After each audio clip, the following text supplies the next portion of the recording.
अहम खबर ग्वालियर से है। डॉक्टर और मरीज के परिजनों में मारपीट हुई है। जेएएच अस्पताल में मारपीट से भगदड़ और अफरा तफरी मची है। परिजनों ने आईसीयू में डॉक्टर के साथ मारपीट की।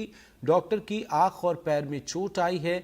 मारपीट के बाद जूनियर डॉक्टरों ने परिजनों को पीटा है। घटना के बाद जूनियर डॉक्टरों ने कामकाज बंद कर दिया है। बड़ी संख्या में पुलिस फोर्स अस्पताल में मौजूद है। तो यह अहम खबर आपको बता रहे हैं ग्वालियर से। डॉक्टर और मरीज के परिजनों में मारपीट की खबर है। जेएच अस्पताल में मारपीट के बाद भगदड़ की स्थिति, अफरा तफरी की स्थिति। हालांकि अभी बड़ी संख्या में पुलिस फोर्स की मौजूदगी अस्पताल में है। घटना के बाद जूनियर डॉक्टर्स ने कामकाज बंद कर दिया है।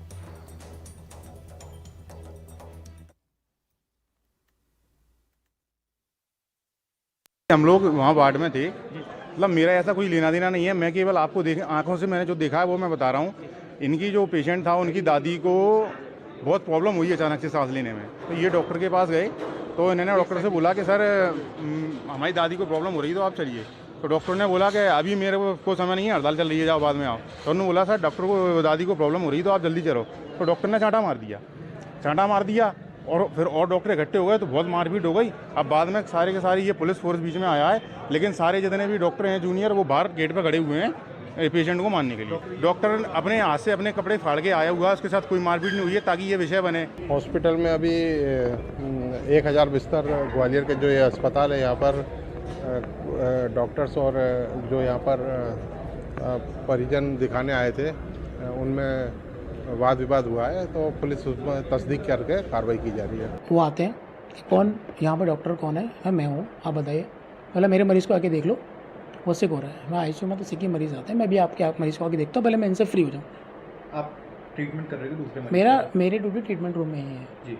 ट्रीटमेंट रूम में उन्हीं का उपचार करा। 2 पेशेंट सिक थे जिनका ऑक्सीजन 0 लेवल पे था, उनको मैंने ऑक्सीजन लगाया एस्प्यूटर पल्स ऑक्स लगाने के बाद। इतने और 5 लोग उनके साथ वाले आते हैं, तो गाली वाली देने के बाद आते हैं, मेरा गला पकड़ते हैं। एक ने मेरी आंखें दबाई हैं, जिस आंख से मेरे को ये राइट वाली आंख से नहीं दिख रहा है। एक ने मेरा गला दबाया, एक ने मुझे लातें मारी हैं। तो इस पैर से मेरे को चलने में बड़ी परेशानी हो रही है जॉइंट के बाद। अगर इस तरह का माहौल बना रहेगा, आईसीयू में आपको भी पता है कि ऐसा सिक पेशेंट आता है जिनकी जान को खतरा ही होता है। अगर इस तरह से अगर मरीज़ की जान चली जाने के बाद अगर डॉक्टर के साथ आप टॉक्सिसिटी करेंगे, उसको मारेंगे, उसको धमकी देंगे, तो बाहर निकल, हम तेरे को जान से मार देंगे। इस खबर पर तमाम अपडेट के साथ हमारे सहयोगी देव शिमाली जुड़े हुए हैं। देव जी बताइए, जेएच अस्पताल में मारपीट, भगदड़ और अफरा तफरी की खबर आ रही है।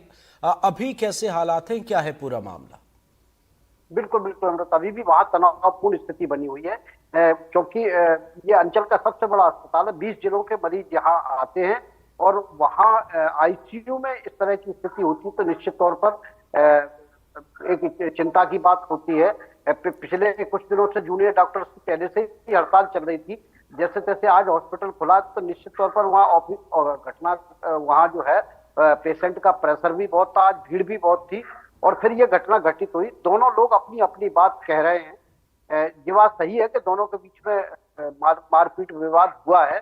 जो डॉक्टर हेमंत का कहना है वो कहना यह है कि उन लोगों ने आके उनके साथ मारपीट की, लेकिन प्रत्यक्षदर्शियों का यह भी कहना है कि उसके बाद सारे जूनियर डॉक्टर इकट्ठे हो गए और एक कमरे में बंद करके और उन लोगों को जो है मारपीट की।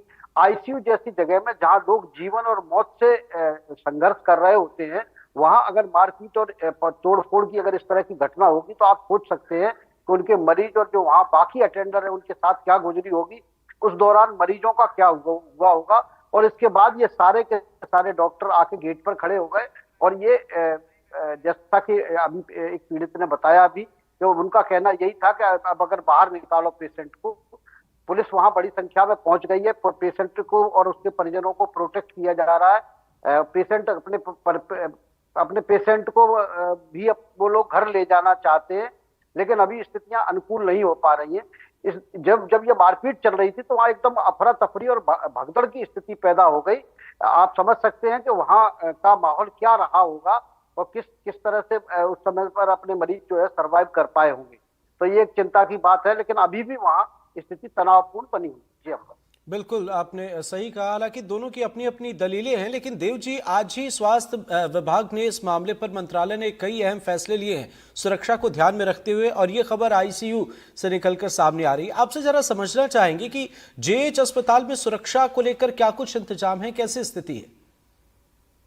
देखिए, सुरक्षा के इंतजाम तो जैसा मध्य प्रदेश में सभी जगह है वैसा ही यहाँ भी है कि यहाँ कोई अलग से फोर्स तैनात नहीं किया जाता है।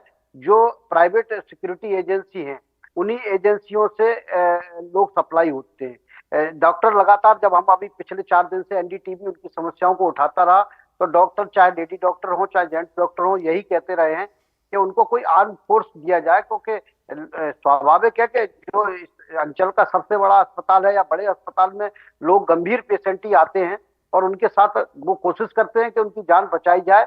लेकिन जब लोगों के परिजनों के साथ कोई संकट होता है उनकी जान, तो स्वाभाविक है, तो मानवीय दृष्टिकोण है कि वो उद्वेलित हो जाते हैं और इस बीच में झगड़े शुरू हो जाते हैं। अगर हम ग्वालियर के जेएच की ही बात करें तो एक साल में कम से कम 10 ऐसे मौके आ चुके हैं जिसमें दोनों पक्षों के बीच में जमकर मारपीट भी हुई है, लोग घायल भी हुए हैं और दोनों ही पक्ष अस्पताल भी पहुंचे हैं। तो इस तरह की स्थितियां बनती रहती हैं। दोनों तरह से बात होनी चाहिए। डॉक्टर्स को भी थोड़ा मानवीय दृष्टिकोण अपनाना चाहिए और उनकी भावनाओं का ख्याल करना चाहिए कि जिसका पेशेंट पीड़ित होता है उसके साथ क्या स्थिति होती है जब परेशान होता है। लेकिन पेशेंट के अटेंडरों को भी चाहिए कि वो ध्यान रखें और उनकी सरकार को चाहिए कि इनकी सुरक्षा का विशेष ध्यान रखा जाए, क्योंकि डॉक्टर चाहे लेडी डॉक्टर हो जेंट्स डॉक्टर हो 35-36 घंटे लगातार ड्यूटी करते हैं। ऐसे में उनकी स्थिति भी खराब होती है, तो उनकी सुरक्षा का इंतजाम तो किया जाना चाहिए निश्चित तौर पर। और अभी देवजी जो पूरे देश में माहौल है, ऐसे में प्रशासन के लिए इस खबर ने चुनौतियां और बढ़ा दी हैं। आप नजर बनाए रखें, आगे भी आपसे अपडेट लेंगे। फिलहाल बहुत बहुत शुक्रिया।